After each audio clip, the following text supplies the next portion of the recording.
하이델베르그 요리문답 21주차 문답 함께 살펴보도록 하겠습니다. 문답 먼저 같이 한번 읽어보면요. 제54문답 질문: 당신은 그리스도의 거룩한 공교회에 관하여 무엇을 믿습니까? 답: 하나님의 아들이 세상의 처음부터 끝까지 전 인류 중에서 영생으로 택한 교회를 자신의 성령과 말씀으로 자신에게 모으고 보호하고 보존하시어 참된 믿음으로 일치하게 하시는 것을 믿으며 내가 그 교회에 살아있는 지체로서 영원히 그러할 것을 믿습니다. 제55문답 질문: 당신은 성도의 교제란 말에서 무엇을 이해합니까? 답: 첫째, 믿는 모든 각 사람은 그리스도의 지체이기 때문에 그와 그의 모든 부요와 은사에 공동의 참여자라는 것입니다. 둘째, 각 신자는 자신의 은사를 다른 지체들의 유익과 구원을 위하여 기꺼이 기쁘게 사용하는 것이 의미임을 알아야 한다는 것입니다. 제56문답 질문: 당신은 죄를 용서받는 것에 대하여 무엇을 믿습니까? 답: 하나님은 그리스도의 희생으로 인해 나의 죄와 내가 일평생 싸워야 할 나의 부패한 본성을 더 이상 기억하지 않으시리라는 것을 믿습니다. 또한 나에게 그리스도의 의를 은혜로 전가하시어 내가 하나님의 심판대 앞에서 결코 정죄당하지 않으리라는 것을 믿습니다. 교회 또 성도의 교제, 재용서에 관한 성도의 신앙의 중요한 요소들이죠. 성경의 가르침을 간략하게 요약하고 소개하고 있는 그런 문답인데요. 오늘 각 주제에 대해서 간단하게 함께 생각해 보도록 하겠습니다. 먼저 교회, 우리가 일반적으로 교회라고 하면 건물을 쉽게 생각을 합니다. 실제로 그 건물을 예배하는 모이는 장소를 지칭하는 고유 명사처럼 단어를 사용하고 있죠. 근데 실제 처음 성경에서 그 교회라는 단어가 사용되어진 것은 건물을 지칭하는 용도가 아니었다라는 것 잘 기억하실 수 있으면 좋고, 그럼 무엇이 교회인가라고 할 때 부름받은 사람들의 모임을 교회라고 합니다. 그래서 사람, 모임을 교회라고 칭한다. 그게 본래 의미다라는 거죠. 로마서 1장 7절 로마에서 하나님의 사랑하심을 받고 성도로 부르심을 받은 모든 자에게 하나님 우리 아버지와 주 예수 그리스도로부터 은혜와 평강이 있기를 원하노라. 바울이 로마교회 편지하면서 편지 서문에 기록한 표현인데요. 로마에서 하나님의 사랑하심을 받고 성도로 부르심을 받은 모든 자, 쉽게 말해 로마 교회를 이야기를 하는 건데, 그것이 이렇게 길게 표현하면서요, 교회가 무엇인지에 대해서, 바울이 이해하고 있던 교회가 무엇인가에 대해서 우리가 잘 보일 수 있는 그런 힌트가 되는데요. 교회는 무엇인가? 성도로 부르심을 받은 자들의 모임을, 성도로 부르심을 받은 자들을 교회라고 한다는. 그러면 교회가 성도로 부르심을 받은 자들의 모임인데, 기본적인 성경에서 그것을 묘사하고 있는, 또 가르치고 있는 특징들을 몇 개 좀 같이 생각해보면, 먼저는요, 교회는 하나님이 세우신다라는 거예요. 사도행전 20장 28절 여러분은 자기를 위하여 또는 온 양떼를 위하여 삼가라. 성령이 그들 가운데 여러분을 감독자로 삼고 하나님이 자기 피로 사신 교회를 보살피게 하셨느니라. 바울이 에베소 지역에 또 근처에 있는 지역들 리더들을 모아놓고 하는 이야기인데요. 하나님이 자기 피로 사신 교회 위에 너희를 세우셨다라는 것을 이야기를 하면서, 교회가 어떤 존재냐? 하나님이 세우셨다는, 하나님이 세우신 교회다라는, 하나님이 대가를 지불하고 하나님 그렇게 은혜를 주셔서 세우신 교회가 우리 기독교인의 공동체, 모든 성도들의 공동체, 부름받은 하나님의 구원을 부름받은 사람들의 공동체가 하나님께서 세우신 공동체다라는 것. 마태복음 16장 18절에서는요, 또 내가 너에게 이르노니 너는 베드로라. 내가 이 반석 위에 내 교회를 세우리니 음부의 권세가 이기지 못하리라. 예수님이 내가 내 교회를 세운다. 교회를 세우신 주체가 예수님이시고 하나님이신 것에 대해서 분명히 성경에서는 가르치고 있죠. 고린도전서 12장 13절 우리가 유대인이나 헬라인이나 종이나 자유자나 다 한 성령으로 침례를 받아 한 몸이 되었고 또 한 성령을 마시게 하셨느냐.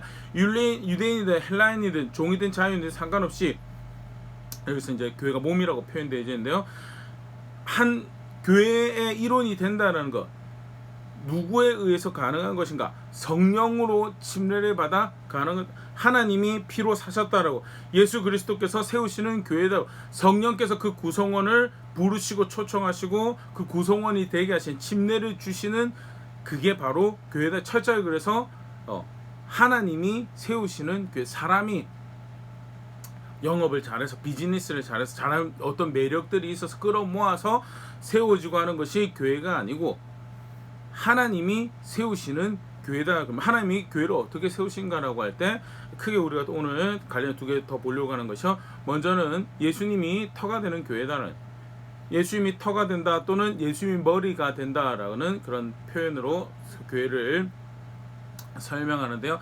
고린도전서 3장 11절 이 닦아둔 것 외에 능히 다른 터를 닦아줄 자가 없으니 이 터는 곧 예수 그리스도, 교회가 세워진 터전이 예수 그리스도라는 것을 고린도 교회 편지하면서 사도 바울이 이야기를 하는데요. 예수님이 터가 된다는 이야기가 무엇인가? 예수님을 기초로 한다, 예수님 믿는 것을 기초로 한다는 그런 분명한 의미겠죠. 근데 그럼 예수님 믿는 것을 기초로 한다라 할 때 그것이 의미하는 바가 뭔가라고 하는 것을 우리가 마태복음 16장 16절에서 볼 수 있는데요. 시몬 베드로가 대답하여 이르되 주는 그리스도시요 살아계신 하나님의 아들이시니라. 예수님을 그리스도고 하나님의 아들로 믿는, 다르게 표현하면 예수님을 주라고 믿는 그 고백이 교회의 터다라는 거죠. 실제로 우리가 좀 전에 읽었던 마태복음 16장 18절 그 터 위에 그 반석 위에 교회를 세우시겠다고 예수님께서 말씀하시고요. 예수님이 교회의 터가 된다는 거, 예수님이 주가 되신다라는 것을 믿는 거죠. 실제로 사실은 터라고 할 때는 강조점이 그가 기초다라는 그런 뉘앙스가 있다면요. 사실 그 기초다라는 의미가 결국 예수님 주가 되신다라는 측면에서 볼 때 예수님이 교회의 머리다라는 거랑 똑같은 뉘앙스를 가지고 있는 표현으로 보일 수 있고, 실제로 에베소서 1장 22절 23절에서는 예수님이 교회의 머리다라고 단도직적으로 표현을 하죠. 또 만물을 그의 발 아래 복종하게 하시고 그를 만물 위에 교회의 머리로 삼으셨느니라. 교회는 그의 몸이니 만물 안에서 만물을 충만케 하시는 이의 충만함이니라. 예수 그리스도의 터로, 예수 그리스도의 머리로 해서 세워지는 공동체가 부름받은 백성들의 모임이 교회다라는, 그렇기 때문에 철저하게 교회는 하나님이 세우신 교회고 예수님을 터로 삼고 예수님 머리로 삼고, 그래서 그의 지체된 어떠함을, 그의 몸된 어떠함을 고백하는 자리에 있는 것이 교회고요. 구체적으로 그 몸 된다라는 것이 어떤 식으로 표현돼야지 바른 모습인가에 대해서 사실 성경의 다양한 가르침들을 보일 수 있겠지만 한 표현으로 우리가 하는 것을 오늘 참고로 해서 보면 하나님의 집이 된다라는, 고린도서 3장 9절 우리는 하나님의 동력자들이요 너희는 하나님의 밭이요 하나님의 집이라. 똑같이 고린도교회 편지하면서 바울이 교회는 하나님의 집이다. 디모데전서 3장 15절 만일 내가 지체하면 너로 하여금 하나님의 집에서 어떻게 행하여야 할지를 알게 하려 함이니 이 집은 살아계신 하나님의 교회요 진리의 기둥과 터니라. 후배 사역자, 아들 같은 사역자 디모데에게 편지하면서 내가 직접 가서 네가 교회에 섬길 때 어떻게 해야 될지를 일러주길 원하지만 혹여 지체할 경우에 이 서신을 먼저 보내서 네가 교회에서 봉사하는 일에서 성도들을 섬기는, 교회를 섬기는 일에서 유익을 얻기 바란다고 서신을 이제 보낸 측면에서 교회를 뭐라고 표현하고 있는가? 하나님의 집이다라고. 에베소 2장 20절 22절 너희는 사도들과 선지자들 터 위에 세우심을 입은 자라. 그리스도 예수께서 친히 모퉁이 돌이 되셨느니라. 예수님이 모퉁이 돌이고요. 그리고 사도와 선지자의 수고, 그 터 위에 그들이 전해주는 복음, 그들의 수고 위에 세워지는 거죠. 그게 교회다라고 하면서 우리 앞에 살펴봤던 터 또는 머리가 된다는 측면 똑같이 다시 묘사가 되어지면서 21절 그의 안에서 건물마다 서로 연결하여 주 안에서 성전이 되어가고 너희도 성령 안에서 하나님이 거하실 처소가 되기 위하여 예수 안에서 함께 지어져 가느니라. 하나님이 거하실 처소로 지어져 가는 것, 세워져 가는 것, 그게 뭐냐? 그게 교회다는, 교회는 예수 그리스도를 터로 삼고 그 구원의 사역을 기초로 해서 그 예수님을 믿는 사람들의 모임을 교회라고 하죠. 그 사람들이 교회라고 하고요.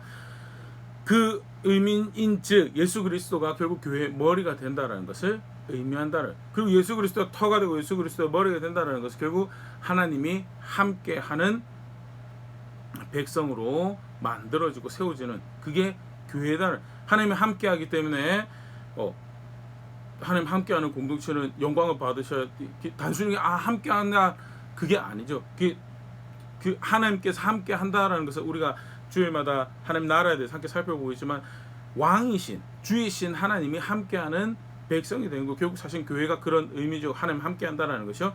그런 측면에서 생각해 보면 함께한다는 것은 함께해서 누리는 어떤 복지보다는요, 함께하기 때문에 마땅히 영광을 받으셔야 될 하나님을 예배하는 예배의 공동체가 되는 것이고요. 그 하나님이 의도하시는 목적과 뜻이 이루어져가는 백성들의 모임으로 세워져가는 것이 교회고, 그래서 뭐 이제 간단하게 정리를 한 거죠. 교회는 그래서 이러한 일들을 하는 공동체입니다라고 할 때 큰 6개를 이야기를 하거든요.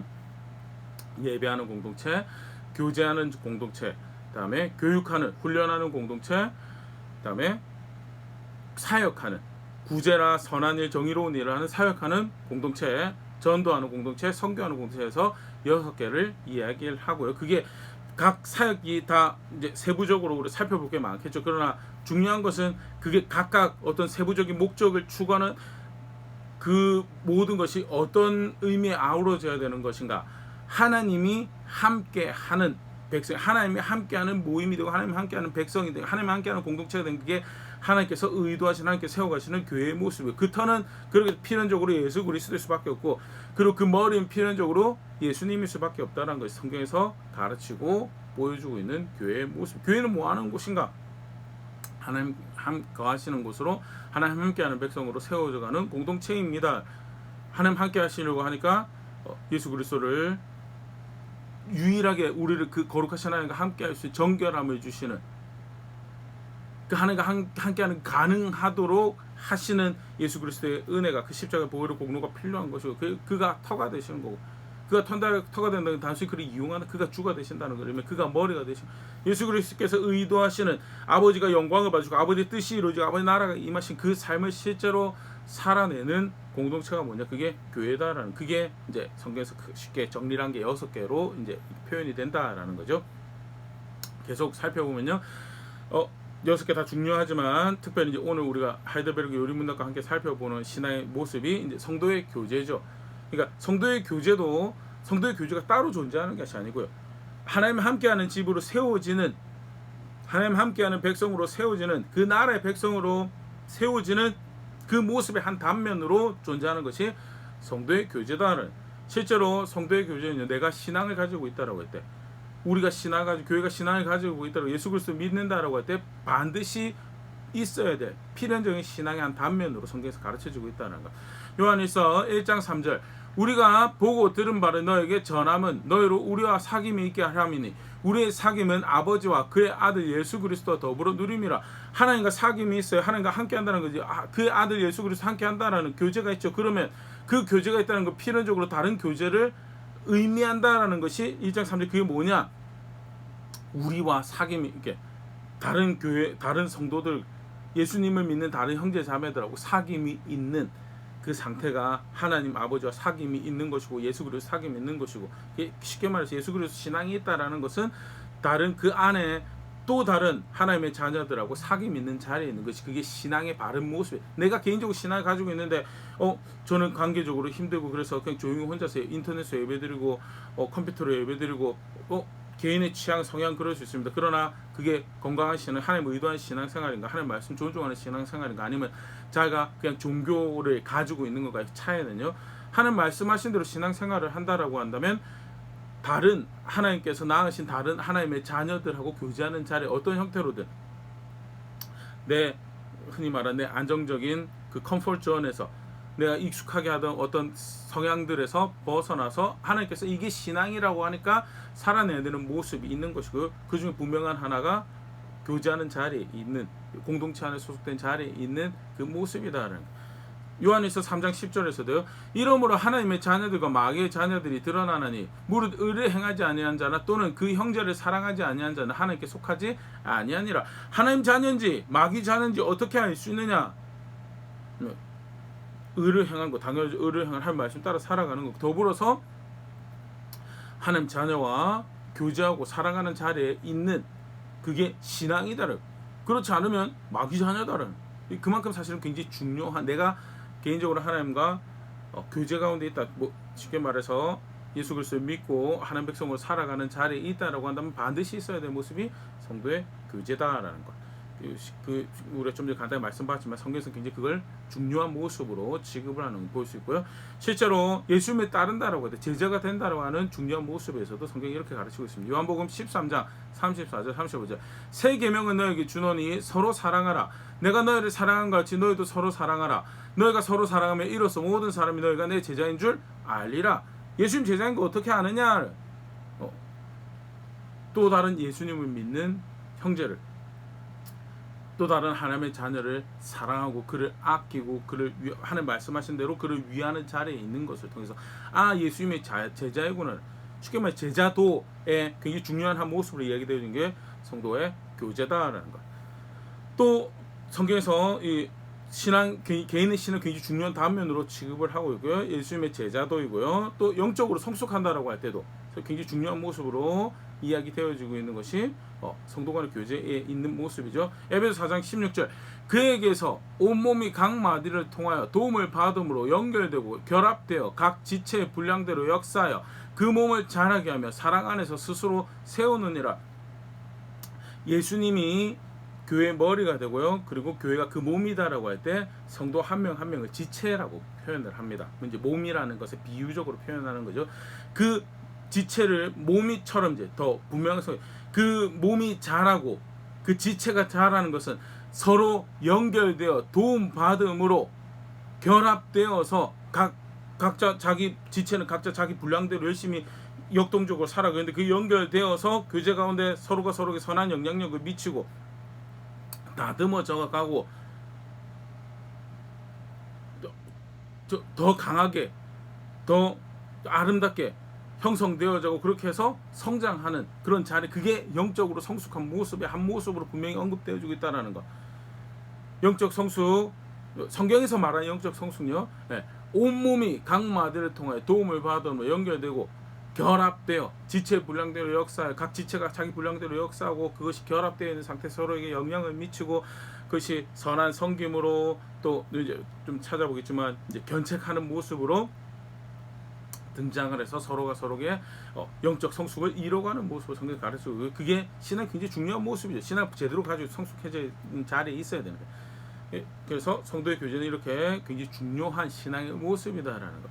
나아가서 이제 공동체로 고백하는, 내 개인의 신앙뿐만 아니라 공동체로 고백하는 신앙의 모습이 있다는, 내가 예수님을 믿고 있다면요, 아까도 우리 살펴봤지만요, 내 주변에 있는 하나님의 백성들을, 하나님 자녀들을, 특별히 교회 안에 한 몸을 이루고 있는 교회의 지체들이 바르게 자라갈 수 있도록 하나님께 내 눈에 보게 하신 것들에 대해서 책임감 있게 고백하는 자리는 그게 내 신앙이고 서로의 신앙이다라는. 히브리서 3장 13절, 오직 오늘이라 일컫는 동안에 매일 피차 권면하여 너희 중에 누구든지 죄의 유혹으로 완고하게 되지 않도록 하라는, 피차 권면하는 자리, 교제 가운데 있어야 되는 것이 그게 신앙이고요. 그게 내 신앙이고 상대의 신앙이고 서로의 신앙, 공동체의 신앙이라는 것이 있고, 그게 하나님이 아까도 우리 살펴봤지만 교회라는 공동체에 소속되어서 하나님이 함께 하시는 백성으로 하나님께서 거하시는 집이라는 표현을 사용했는데, 하나님께서 거하시는 집으로 자라가는데 하나님께서 만드신 프로그램하신 은혜의 수단이다라는 것. 서로 권면하고 위로하고 격려해서 가야 될 길을 갈 수 있도록, 참고 인내하고 하는 자리에서 계속적으로 그 싸움을 해갈 수 있도록, 자신의 욕심을 죽이고 자신의 성정보다는 무엇이 거룩한 것인지 바른 것인지 옳은 것인지 선택할 수 있도록 서로 권면하고 위로하고 도전하는 자리에, 그렇게 해서 성숙함에 이르고 영원한 나라에 대한 여정을 계속 이어가는 자리에 있을 수 있도록, 그게 하나님께서 프로그램하신 모습이고, 성도의 교제는 그 일을 위해서 존재하는 대표적인 그 신앙의 모습이죠. 성도 간의 교제, 표현은 교제라고 되어 있어서 자칫 서로 침묵하고 하는 그것만 생각하기 쉬운데, 사랑하는 건 맞습니다. 그런데 그 사랑이 결국 어떤 이해에서 사랑하는 거여야 되는가? 사람 관계끼리 서로 자주 보고 또 활동도 여러 가지 취향 맞춰서 운동도 여러 가지 하고 그러면 친해지죠. 근데 그걸 성도 간의 교제라고 하는가? 친해지는 것 위에 사실 뭐가 있어야 되냐면, 아까도 얘기한 것처럼 하나님이 거하시는 집으로 빚어져 가는 자리, 개인이 그렇고 공동체가 그렇고, 그래서 그 친하다라는 것은 하나님 거하신 집으로 빚어져 갈 수 있는 진리가, 거룩함이, 그 바른 길을 걸어갈 수 있도록 서로 향 위로와 격려와 도전이 있는, 권면이 있고 견책이 있는 그런 자리에 있는 그게 성도의 교제의 바른 모습이고, 히브리서 3장 13절 아주 대표적으로 그걸 잘 보여주고 있죠. 마태복음 18장 15절 17절, 너의 형제가 죄를 범하거든 가서 너와 그 사람과만 상대하여 권고하라. 만일 들으면 네가 너의 형제를 얻은 것이요, 만일 듣지 않거든 한두 사람을 데리고 가서 두세 증인의 입으로 말마다 확증하게 하라. 만일 그들의 말도 듣지 않거든 교회의 말하고 교회의 말도 듣지 않거든 이방인과 세리와 같이 여기라. 우리가 하나님의 자녀를 사랑하고 교제하고 친하다라는 관계가 무엇을 해야 되는가? 죄를 범하는 형제의 모습을, 죄를 범하는 하나님 자녀의 모습을 보았을 때 그것이 가서 수정하고 거기서 벗어날 수 있도록, 회개해서 돌이켜 나올 수 있도록 돕는 그런 관계가 된다는 거예요. 그 관계가 어떤 관계가 된가? 내가 혼자 갔을 때 그 말이 그의 마음을 바른 길로 인도할 수 없으면, 그의 삶을, 그의 선택을 돌이킬 수 없으면 또 다른 형제들, 형제 자매들, 이렇게 교회 안에 지체들이죠, 함께 가서 권면을 하고 그렇게 해서 건져낼 수 있도록 하는 관계예요.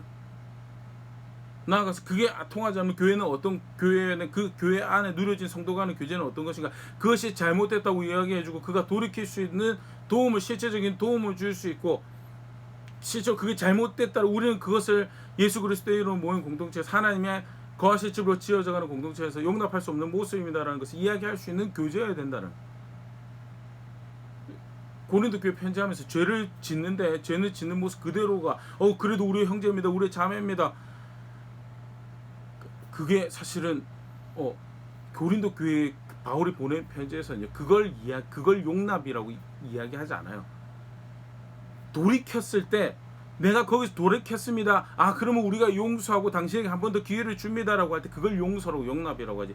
죄를 버젓이 짓고 있고 그럴 땐 삶의 모습이, 이렇게 신앙생활해도 예수님 믿고 살아가는데 별 불편한 거 없습니다, 교회 다닐 때 별 불편한 거 없습니다, 그런 분위기 만들어 그걸 성도의 교제라고 하지 않는다라는 거예요. 성도의 교제가 바르게 된다라는 것은, 그 성경에서 예수님이 만드신 성도의 교제라는 것은 서로가 구원받은 백성으로서, 부르심 받은 백성으로서 하나님 의도하신 예수 그리스도의 터 위에 세워지고 예수 그리스도 머리인 것을 고백해가는 자리에서 함께하는, 하나님과 함께하는 집으로 지어져가는 여정 가운데 있는, 그것을 이렇게 묻고 또 그것에 유대감을 가지고 연대감을 가지면서 함께 걸음걸음 함께 나아갈 수 있는 그 교제를 성도 간의 교제라고 합니다. 그게 실제로 서로 사랑하는 거지. 그래서 요한에서 5장 이제 우리가 하나님을 사랑하고 그의 계명을 지켜야 돼, 이로써 우리가 하나님 자녀를 사랑하는 줄 아니, 이게 성경에서 서로 사랑하는 거죠. 하나님 말씀을 나도 사랑하고 저도 사랑하고 이러면 그 안에서 충분히 하나님 말씀을 사랑하는 것을 공감할 수 있습니다. 교감할 수 있고, 내가 하나님 말씀을 따라 살아가려고 하는데 잘 안 되는 모습에서 저가 더 그런 부분에서 먼저 겪어보고 잘하는 이야기들 들었을 때 그것이 위로가 되고 격려가 되면 그 충분히 그 안에서 공감받으며 함께하는 집으로 지어져 갈 수 있는 인간적인 교감 말고, 인간적인 공감 말고, 사실은 그걸로 충분히 교회를 채우고 나면, 그러면 그게 예수 그리스도의 터 위에 세워질 수 있는가? 성경은 그걸 성도 간의 교제라고 이야기하지 않습니다. 그게 예수 그리스도의 머리로 하는 그런 하나님 함께 하신 집으로 지어져, 그걸 절대 불가능하죠. 그래서 로이 존스 목사님 같은 경우에도 교제보다도 신학이 우선이다라고 이야기를 해요. 진리, 아까도 우리가 디모데에게 바울의 편지 표현해서, 그런 교회는 진리의 기둥과 진리의 터라고 그런 표현을 사용. 그게 사실은 하나님께서 의도하신 성도 간의 교제를 규정하는, 어떤 특성을 가져야 되는 규정하는 중요한 힌트가 되는 말씀이죠. 교회는 진리의 기둥과 터고요, 성도 간의 교제는 그 진리의 기둥과 터를 세워져 그 반영하는 자리에 있는, 그렇게 서로 사랑하며 자기의 역량을 최선을 다해서 발휘하고, 나의 강점이 저의 약점을 보호하고 저의 강점이 나의 약점을 보호하고, 그렇게 해서 하나님 거하실 집으로 서로 자라가는 자리에 있는, 그것을 위해서 하나님께서 은혜로 주신 도구가 뭐냐? 그게 성도 간의 교제죠. 한 하나님을 섬기며 한 하나님을 아버지를 함께 고백하고 한 성령의 도우심으로 주의 몸으로 빚어져간 자리에 있다는 것, 굉장히 큰 은혜인데요. 실제로 그것이 은혜로 누려지는 모습에 대해서 성경 가르친 바 또 간단하게 생각해 봤습니다. 마지막으로 오늘 우리가 요리문답에서 봤던 죄 용서와 관련해서 크게 두 가지 바른 이해를 가져야 될 부분이 분명히 있죠. 첫 번째, 믿는 자에게 예수님을 통해서 주어지는 죄 사함과 의의 전가는 분명하게 주어졌다는 거예요. 에베소 1장 7절, 우리는 그리스도 안에서 그의 은혜의 풍성함에 따라 그의 피로 말미암아 속량 곧 죄 사함을 받은 예수님 믿는 모든 백성에게 무엇이 주어지는가? 속량이 주어지고 그의 은혜로 주어지는 죄 사함이 주어진다라는 것에 대해서. 그래서 죄를 용서받지 못할 죄가 혹시 있을까 해서 두려워해서는 안 된다는, 예수님 믿는다라고 하면 죄 용서 받습니다. 단순히 죄 용서만 받는 것이 아니라 그 안에서 의롭다 여김 받죠. 고린도서 5장 21절 하나님이 죄를 알지도 못하신 이를 우리를 대신하여 죄로 삼으신 것은 우리로 하여금 그 안에서 하나님의 의가 되게 하려 하심이라면서 하나님 그가 내 죄를 대신 지시고 그래서 내게 죄 사함이 주어진다라는 것은 다르게 표현하면 그 안에서 내가 그 죄 사함을 통하여 의롭게 여김 받는다라는 것을 의미하죠. 그래서 분명하게 예수님께서 이 땅에서 한 영원한 제사를 대신 마무리한 사역이다라고 성경에서 가르쳐주고 있습니다. 그래서 예수님 믿는다라고 그때 주어진 죄 용서에 대해서는요, 의롭게 여김 받는다는 데에서는 사실은 우리가 그걸 걱정해야 될 건 아니죠. 그럼 걱정해야 될 게 뭐냐? 예수님 믿으면 죄 용서가 주어지는데 내가 오늘 예수님 믿고 있느냐라는 거죠. 내가 오늘 예수님 실제로 죄 용서가 주어진다는 믿음에 대해서 믿음에 의해서 은혜로 죄 용서가 주어진다는 것은 우리가 죄에 대해서 어떤 자세를 가지고 있어야 되는 가 평상시 우리의 일상을 걸어가는 걸으면서 죄에 대해서 어떤 자세를 가지고 있어야 되는 건가에 대해서 분명히 다시 확인을 하는데 죄는 하나님 아들이 대신 죽어야 될 만큼 심각한 문제고 거절해야 되는 문제다라는 거예요. 예수 그리스도가 의해서 은혜로 주어지는 죄 용서를 안다라고 하는데 버젓이 일상에서 성경에서 그렇게 표현하신 마음보다 가장 더러운 것보다 더 더러운 것이 사람 마음이라고. 그리고 하나님이 세상을 쭉 살펴보시는데 감찰하시는데 의인이 하나도 없더라고. 그게 저와 우리의 사람의 현주소죠. 그런데 예수 그리스도를 믿음으로 그가 내게 죄 사함과 의의 전가를 주셨다는. 근데 여전히 내 속성은 뭐에 빠르죠? 마음 모든 것보다 더 더러운 내 마음에 반응하기 빠르고요. 하나님 보시기에 의롭다라고 하지 않는 모든 인생의 방식들을 따라 살아가는 것 훨씬 빠른. 그런데 구원이 뭐예요? 죄 용서고 의의 전가예요. 그렇다고 하면 그 구원을 그 믿음으로 그 구원을 받았다라고 한다면요, 내가 죄를 즐거워하고 죄가 아닌 척하고 살아갈 수가 없다라는 거죠. 실제로 믿음으로 죄 용서가 주어지는데요. 믿음으로 죄 용서가 주어졌다는 것은 오늘도 내가 죄에 대해서 똑같은 자세를 가지고 살아가야 된다. 예수님의 제사는 한 번으로 영원히 온전히 끝났습니다. 그럼에도 불구하고 오늘이라는 내 시간에 내가 걸어갈 때 그 예수님의 도우심이 그 용서하시는 똑같이 내 입술로 내 생각으로 내 마음으로 내 선택으로 범죄하고 살아가 의인이 없다라고 한 그 범죄 안에 내가 속하는 삶을 살아가야. 그런데 죄가 없는 척 살아가야. 내 예전에 몇 년 전에 기도했으니까 내가 마치 오늘 지은 죄는 죄가 아닌 것처럼. 절대 그걸 의미하는 게 아니다. 요한일서 1장 9절 만일 우리가 우리 죄를 자백하면 그는 미쁘시고 의로우사 우리 죄를 사하시며 우리 모든 불의에서 깨끗하게 하실 것이요 그는 용서하시는 은혜를 베푸시는 하나님이시오. 그를 의지하고 그에게 이게 죄입니다라고 죄송합니다 긍휼히 여겨주세요 용서해주세요 돌이킵니다라고 할 때 우리의 고백을 들으시는 분이시고 우리 회개하는 그 선택에 대해서 은혜를 베푸시는 분이시고 충분히 마음속에 죄를 내가 범한 죄에 대해서 미워하고 싫어하고 돌이키는 자리에 있을 때 인도하시는 은혜를 주시는 분이시죠. 문제는 뭐야? 내가 죄를 자복을 안 해. 내가 그걸 죄라고 여기질 않아. 이게 사실 요한에서 배경이 그게 요한 1장 9절 이 말씀 배경이 버젓이 죄를 예수 믿는다고 하는데 버젓이 죄를 짓고 살아가요. 그러면서 뭐라고 해요? 나는 한번 고해했으니까 용서해 주세요 기도했으니까 이제 내가 다 끝난 거다라고. 성경에 예수님을 통한 용서는요, 예수님이 용서하시는 거에 의심하라는 게 내가 그걸 믿는 거가 내가 제대로 믿고 살아가는가에 대해서. 실제로 그를 통해 완전한 죄 용서가 주어진다면요, 오늘 나의 걸음은 하나님 이 죄를 어떻게 대하시는가에 동의하고 예수님이 어떻게 죄를 대하셨는가에 동의하고 죄에 대한 바른 자세를 가지는 것을 의미를 하는 거고, 그게 믿는다라는 거죠. 거절해야 되는 거고, 죄를 죄로 여기고 안타까워하고 죄송한 마음으로 필요한 충분한 죄책감을 가지고 그러면서 거기서부터 돌아 나오는 자리에 있을 수 있는, 그게 사실은 죄 용서함을 믿는 모습이죠. 의가 전가되었다는 사실에 대해서 믿는 모습이고, 성경에서 그걸 믿는다라고 하죠.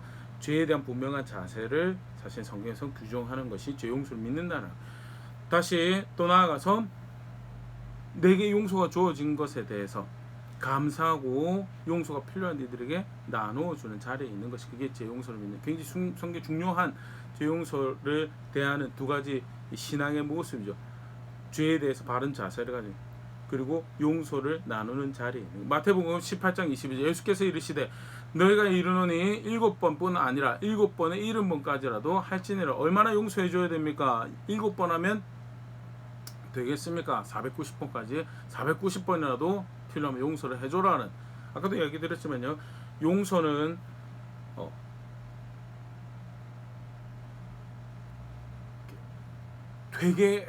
회개를 내가 죄인입니다라고, 내가 잘못했습니다라고 하는 대상에 주어지는 것이 용서죠. 예수께서 죄 용서에 대해 제공하신 은혜로 주십니다. 그 이후에 십자가에 죽으셨죠. 그런데 회개하지 않는 자에게 주어지나요?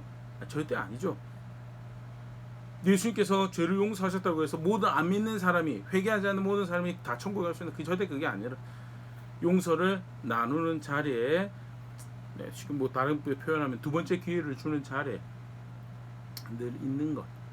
그게 사실은 내가 죄 용서 받았음을 아는, 그것도 그걸 믿는 자리에 있는 모습이라면요, 또 다른 하나의 모습은 아까도 얘기했던 것처럼 죄에 대해서 바른 자세를 가진, 용서를 받았다는 것은 구원파에 사실은 가르치는 게 그거죠. 근데 한번 쉽게 말해서 영접 기도했고 고해했으니까 이제 죄에 대한 문제는, 미래에 대한 죄 문제는 모두 다 해결되었다라고. 예수님을 통해서 한 번의 영원한 제사가 드려졌다라는 것은, 그렇기 때문에 늘 그를 의지하면 충분하다라는 걸 의미하는 거지. 한 번 회개로 곧장 이제 천국까지 직행할 것이다라는, 성경이 절대 그걸 가르치고 있지 않습니다. 죄 용서와 관련해서 성경이 가르치는 바 간단히 살펴봤는데요, 한 번의 영원한 제사를 통해서 속량과, 그를 믿는 모든 자에게 속량과 제사가 의의 전가가, 의롭다 하심이 주어집니다. 성경에 굉장히 중요한 구원의 은혜죠. 그런데 실제로 그걸 믿는다라고 할 때 그것은 죄에 대한 분명한 자세를 규정하고 있다는 것. 다음에 용서를 받은 자리에서 용서를 나누는 자리에 있어야 된다는 것이, 이제 그것이 실제로 우리 삶 가운데 믿음으로 걸어가는 중요한 모습이다는, 같이 정리를 해봤는데요. 간단하게 21주차 말씀 오늘 살펴봤습니다. 좀 더 구체적으로 이제 신앙의 모습에 대해서 성경에서 가르치신 바를 우리가 살펴봤었는데요. 규정하신 대로 내가 신앙이 있다면, 교회는 내가 세우는 게 아닙니다. 교회는 내가 결정, 내가 소속하고 싶으니까 소속하고, 내가 소속하고 싶지 아니요. 교회는 아까도 잠깐 그런 표현, 성령께서 유대인이든 헬라인이든 종이든 자유자든 몸에 소속되는 것은 하나님이 선택한, 하나님이 결정해서, 그래서 몸에 소속되는 거다.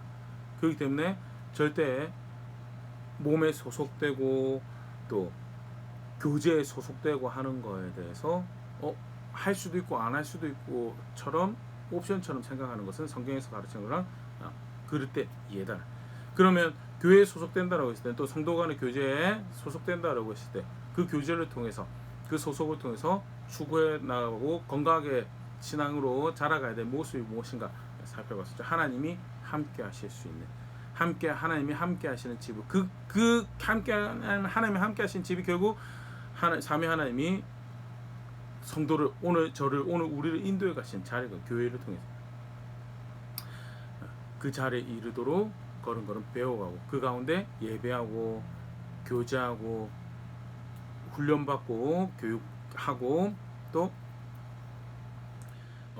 선한 일, 하나님께서 돌아가신 달란트를 가지고 선한 일을 하며 구제하며 나누는 사역들하고 전도하고 선교하는 자리에서 머리가 그리스도임을 터전이 그리스도임을 고백하는 자리에 있는 것이, 그게 오늘 우리와 저의 신앙이어야 된다는 것 같이 살펴봤었고요. 그 가운데 용서하신 은혜를 안다면, 죄에 대한 분명한 바른 자세를 가지고 있어야 돼요. 용서하신 은혜를 안다면 그 용서를 나눈 자리에 있는 것이 바른 신앙의 모습이다라는, 가르치신 대로 걸음걸음 내디디며 그의 교회임을 백성을 고백하는 자리에 있는 제가 될 수 있으면 좋을 것 같고, 그렇게 함께 성장하고 성숙해져가는 우리 될 수 있으면 좋을 것 같습니다.